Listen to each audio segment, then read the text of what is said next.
ஒரு பக்கம் பூமி வந்துட்டு கிருஷ்ணாவை கூட்டிகிட்டு வந்து வாசலில் உட்கார வைக்கிறாங்க. கதவு திறந்துருக்கு, திறக்கலான்ட்டு கதவு இது பண்ணுறதுக்குள்ளேயே அவர் வந்து கீழே படிக்கட்டு கீழே சாஞ்சிடுறாரு தொட்டிக்கிட்ட. திறக்கலான்னு போய் இவரை பிடிக்கிறாங்க. ஒரு பக்கம் கரெக்டாக இப்படி எந்திரிக்கும் போது வந்துட்டு ஏதோ திறந்துருக்கே, கதவு யார் திறந்ததுன்ற மாதிரி வந்து திறக்க பார்க்குறாரு நம்மளோட ககன். பார்த்தா பூமி நிற்கிறாங்க. நீ என்ன இங்கே இவ்வளோ லேட்டாக எங்கே போயிருந்த அப்படின்ற மாதிரி கேட்குறாங்க. உங்களுக்கு எப்படி வேலை இருக்குமோ அதே மாதிரி எனக்கும் வேலை இருந்துச்சுன்ற மாதிரி சொல்கிறாங்க. சரி சரி வா போய் சாப்பிடு அப்படின்ற மாதிரி சொல்கிறாங்க. பூமியும் போயிட்டு சாப்பிட்றாங்க. யோசிச்சுக்கிட்டே எப்படா கிருஷ்ணா உள்ளே கூட்டிகிட்டு வரலாம், இவன் வேறு இங்கேயே உட்காந்துருக்கானேன்னு யோசிச்சுட்டு இருக்காங்க. அப்புறம் சாப்பிட்டு முடிச்சுட்டு எப்படியாவது இவரை உள்ளே போக வைக்கணுன்ற மாதிரி யோசிக்கிறாங்க. டக்குன்ட்டு வந்துட்டு நீங்கள் போய் உள்ளே கூட போய் வேலை செய்யறதா செய்யுங்க, எனக்கு தூக்கம் வரல, நான் நடந்துட்டு இருப்பேன்ற மாதிரி சொல்கிறாங்க. இல்லை எனக்கு ஒரு பிரச்சனையும் இல்லை அப்படின்ற மாதிரி சொல்லிவிட்டு அவர் பாட்டுக்கு வேலையை பார்க்குறாரு. உடனே டக்குன்னு ஒரு ஐடியா பண்ணுறாங்க நம்மளோட பூமி. நான் டான்ஸ் ப்ராக்டிஸ் பண்ண போகிறேன் அப்படின்னு சொல்லிட்டு டான்ஸ் ப்ராக்டிஸுன்ற பேரில் அங்கே இருக்கிற பூத்தட்டியெல்லாம் எடுத்து ககன் மேலே அப்படியே தள்ளி விட்டுட்டு இருக்கிறாங்க. அவர் கோவப்பட்டு எம்மா சாமி உன் டான்ஸை நீ இங்கேயே வச்சுக்கோமா, நான் உள்ளே போய் பார்த்துக்கிறேன்னு சொல்லிட்டு எடுத்துக்கிட்டு நேராக மேலே போயிட்டு அவர் மாடிக்கு அவர் ரூமுக்கு போயிடுறாரு. அப்பாடான்ட்டு நம்ம பூமி தெம்பாயிட்டு போயிட்டு கிருஷ்ணாவை தூக்கிட்டு வந்து நேராக அவங்க ரூமில் வந்துட்டு படுக்க போட்டுறாங்க. அப்புறமா கொஞ்சம் இது பண்ணி சர்னி எழுப்ப பார்க்குறாங்க. அவர் தூங்கிட்டு இருக்கனால சரின்னு டிஸ்டர்ப் பண்ணாமல் ரொம்ப நேரமாக இப்படி அப்படின்னு நடந்துகிட்டே இருக்கிறாங்க. ஒரு பக்கம் இங்கே கிருஷ்ணா வரலன்ட்டு வீரா கடுப்பில் இருக்க. ஒரு வேளை வந்துட்டு அவன் பின்ன கொடுக்கறதுக்கு போயிட்டு அந்த ஆளே இல்லாமல் பண்ணிடலான்னு ஏதாவது பண்ணிட்டானோ அப்படின்ற மாதிரி சொல்ல வீரா உடனே கோவப்பட்டு ககனுக்கு கால் பண்ணுறாங்க. எங்கே என் புருஷன் இன்னும் வீட்டுக்கு வரல, நீ ஏதாவது பண்ணிட்டியா அப்படின்னு சொல்லி கேட்குறாங்க.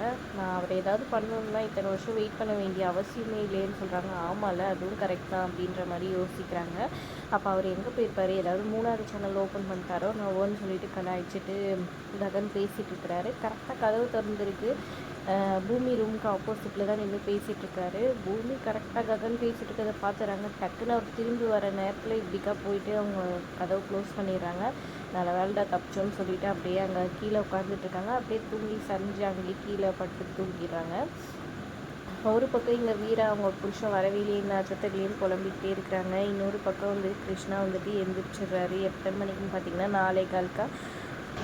தான் எங்கே இருக்கோம் என்னன்னு ரூமை சுற்றி பார்க்குறாரு. எங்கே இருக்கோன்னே புரியல. அப்புறமா கீழே வந்து பூமி இருக்கிறத பார்க்குறாரு. பூமியை போய் எழுப்பலான்னு போகிறாரு. சரி வேணான்னு சொல்லிட்டு டக்குன்னு ரூமை விட்டு வெளியே வராரு. சுற்றி பார்த்தா ககன் ஃபோட்டோ இருக்கிறத பார்த்தோன்னே ஷாக் ஆயிடுறாங்க. ஐயோ இங்கே எப்படி வந்தேன், நம்ம சாதாரணமாக அதை போய் திட்டினா அவ்வளோ இதுவும் பேசினா இப்போ இவ்வளோ பிரச்சனை ஆயிடுச்சு. இதுக்கப்புறமா வந்துட்டு நம்ம இங்கே வந்திருக்கோம், அதுவும் குடிச்சிட்டு வந்திருக்கோம்னு தெரிஞ்சால் அவன் ரொம்பவே கோவப்படுவானே. எப்படியாவது இங்கே வந்து போகணுன்னு சொல்லிட்டு கடகடன்னு கீழே இறங்கி வராரு. யாருக்கும் தெரியாமல் வந்து அங்கே ஃப்ளவர் வாஷ் கீழே பார்த்துட்டு டக்குன்னு பிடிச்சிட்டு அப்புறமா அங்கே வந்து எஸ்கேப் ஆகி கதவை கண்டுட்டு போயிடுறாரு. ஒரு பக்கம் இந்த தூக்கத்துலேருந்து எந்திரிச்சிடுறாங்க. நம்ம பூமி ஏஞ்சி தேடி பார்க்குறாங்க. கிருஷ்ணாவை ஆளே காணும். கீழேலாம் வந்து தேடுறாங்க, வெளியெல்லாம் தேடி பார்க்குறாங்க. சரி இப்படி கையில் கெச்சோரை விட்டுட்டோமே, இப்போ நான் எப்படி கண்டுபிடிப்பேன்ற மாதிரி யோசிச்சு புலம்பிட்டு இருக்காங்க. கரெக்டாக சாரதா எழுந்து வந்துடுறாங்க. அப்போ நம்ம என்னமாச்சுன்னு சொல்லி கேட்டுட்ருக்காங்க. அது வந்து இந்த மாதிரி ஒருத்தர் குடிச்சிட்டு விழுந்து கட்டினா அப்படின்னு சொல்ல வராங்க. உடனே இதை ககன் கேட்டு என்னது நீ குடிச்சிட்டு விழுந்து கட்டியா, இந்த பழக்கம் வேறு வந்துச்சா அப்படின்ற மாதிரி கேட்டுட்ருக்காங்க. ஐயோ நான் சொல்ல, எனக்கு குடிக்கிறவங்களை பிடிக்காதுன்னு சொல்ல வந்தேன், வேறு எதுவும் இல்லை அப்படின்னு சொல்லி சமாளிச்சிடுறாங்க. அப்புறம் நீ என்ன இன்னும் என் தங்கச்சி ப்ராக்டிஸ் கொடுக்காமல் இருக்க, போய் ப்ராக்டிஸ் பண்ண ஸ்டார்ட் பண்ணு அப்படின்ற மாதிரி சொல்கிறாரு. அதுக்கு வந்து பூர்ணி இன்னும் எந்திரிக்கலைன்ற மாதிரி பூமி சொல்ல, அவளை எழுப்பி நீ தான் இது பண்ணணும் அப்படின்னு சொல்கிறாங்க. நல்ல வேலை குளிக்க வச்சு பொட்டு இதுவெல்லாம் வச்சு விடணும்னு சொல்லாமல் விட்டார் அப்படின்னு சொல்லிட்டு, இதெல்லாம் என் வேலை கிடையாது இந்த பேர், நீ அதையும் நீ தான் செய்யணும், எங்கள் அம்மாவை ஏமாத்துற மாதிரி என்ன ஏமாத்தலாம் நினைக்காது அப்படின்னு சொல்லிட்டு இருக்காங்க. அப்போ கீழே ஷூ பிரிண்ட்ஸ் எல்லாம் இருக்கிறத பார்த்து இது என்னது இது ஷூ பிரிண்ட்ஸ் எல்லாம் இருக்குது, எப்படி இது வந்துச்சு அப்படின்னு சொல்கிறாங்க. இல்லை நான் தான் உங்கள் ஷூ போட்டு பார்த்து நான் இப்போ ப்ராக்டிஸ் பண்ணிட்டு தான் இருந்தது, நீ நடனம் ஆடும்போது அதெல்லாம் ஷூவெல்லாம் போட மாட்டியே அப்படின்னு சொல்லிட்டு இருக்காரு. ஐயோ நான் சும்மா ட்ரை பண்ணிட்டு இருந்திருப்பாடா விடுடா அப்படின்ற மாதிரி, இதெல்லாம் ரொம்ப அவசியமா அப்படின்னு சொல்லிடுறாங்க. அப்புறம் நீ தான் இதை துடைக்கணுன்ற மாதிரி ககன் சொல்கிறாங்க. அதெல்லாம் வேணாம் விட்டுடா அப்படின்னு நம்ம சொன்னாலும் கேட்காம நீ தான் துடைக்கணும்னு சொல்லிடுறாங்க. சரின்னு வேறு வழி இல்லாமல் பக்கெட்டில் தண்ணி எடுத்துகிட்டு வந்துட்டு பூமியை துடைச்சிட்ருக்காங்க. அதை வந்தவரை விட்டுட்டுமேன்னு சொல்லி புலம்பிகிட்ருக்காங்க. ககன் என்ன புலம்பிகிட்ருக்கேன்னு சொல்லி கேட்க, புலம்ப கூட கூடாதா போங்கன்னு சொல்லிட்டு இது பண்ண. அப்புறம் அவங்க அம்மா கொஞ்ச நேரம் அமைதியாக இருங்க 2 பேரும்னு சொல்லி இது பண்ண 2 பேரும் அமைதியாகிடுறாங்க. இங்கே வீரா அவங்க ஹஸ்பண்ட் வரலையேன்னு சொல்லிட்டு பொழுது கொஞ்சம் வந்துட்டு வாசல்லே வந்துட்டு நில்லுன்னு புலம்பிகிட்டு இருக்காங்க. அவங்க அன்னிக்கிட்ட வந்துட்டு கம்ப்ளைண்ட் கொடுத்துடலாமா, என்ன பண்ணுறது, இன்றைக்கி எங்கே போனார்னே தெரிலன்னு சொல்லிட்டு இருக்காங்க. எல்லாத்துக்கும் காரணம் வந்துட்டு அவனா தான் இருப்பான்ற மாதிரி சொல்லிட்டு அப்புறமா வீராவோட முகத்தில் இருந்து பொட்டை அழிச்சு விட்டு போ உங்கள் அண்ணன் இருக்கிறார் பாரு அவர்கிட்ட போயிட்டு சொல்ல வேண்டியது சொல்லு அப்படின்ற மாதிரி சொல்லிடுறாங்க. அப்புறம் நேராக அவங்க வந்து அவங்க அண்ணன் கிட்ட போகிறாங்க.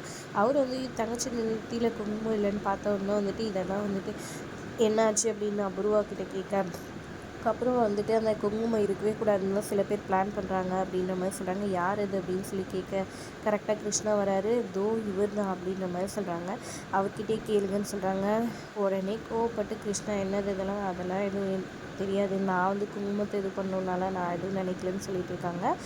அப்போ கரெக்டாக வந்துட்டு அப்போ பிண்டம் வச்சது யார், பின்ன வைக்க போகிறாரே அவங்க பையன், அவனை அறியாமல் எதுக்கு வந்தாருன்னு கேளுங்க மாமான்ற மாதிரி அபூர்வா போட்டு கொடுத்துறாங்க. என்னது அவனுக்கு எவ்வளோ தைரியம் தான் என் தங்கச்சி புருஷனுக்கு பின்ன வைக்க போயிருப்பானா அப்படின்ற மாதிரி கோவப்படுறாரு அவர் ஒரு பக்கம். அதோட எபிசோட் முடியுது.